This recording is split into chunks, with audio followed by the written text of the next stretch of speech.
महोदय, इसका मतलब यह नहीं है कि हिंदुस्तान के 600 जिलों के जो भी किसान हैं वे खुशहाली में हैं।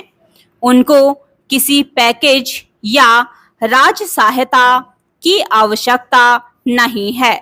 मैं आग्रह करना चाहता हूं कि क्या भारत सरकार यह चाहती है कि सुदूर बिहार, झारखंड, उत्तर प्रदेश के पूर्वी इलाके, उत्तर प्रदेश का बुंदेलखंड आदि के क्षेत्र जहां के किसान तमाम विषम परिस्थितियों के बाद भी आत्महत्या नहीं करते हैं, तो जहां के किसान आत्महत्या करते हैं उनको पैकेज देकर क्या भारत सरकार उनको यह संदेश देना चाहती है कि यदि तुमको हमारे पैकेज की आवश्यकता है तो तुम भी आत्महत्या के रास्ते पर कूदो और तब हम तुम्हारी समस्याओं के निराकरण के लिए पैकेज दे सकते हैं। यदि भारत सरकार इस तरह का संदेश देना चाहती है तो मैं समझता हूं कि यह गलत है और ऐसा नहीं होना चाहिए।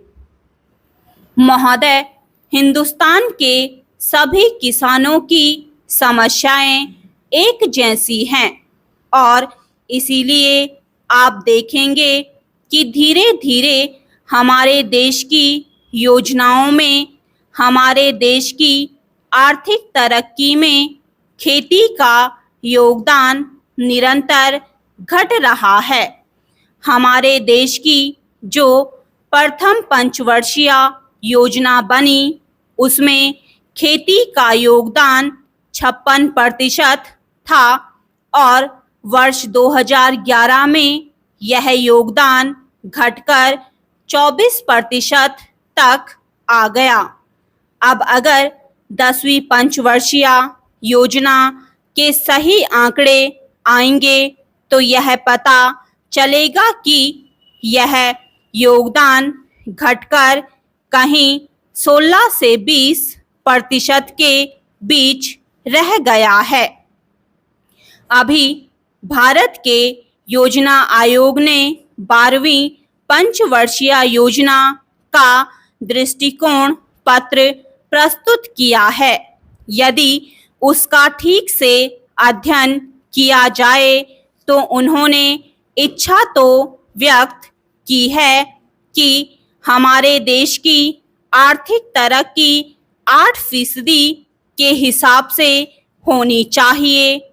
जब देश की तरक्की 8% के हिसाब से हो, उसमें कृषि का योगदान 4% के हिसाब से होना चाहिए।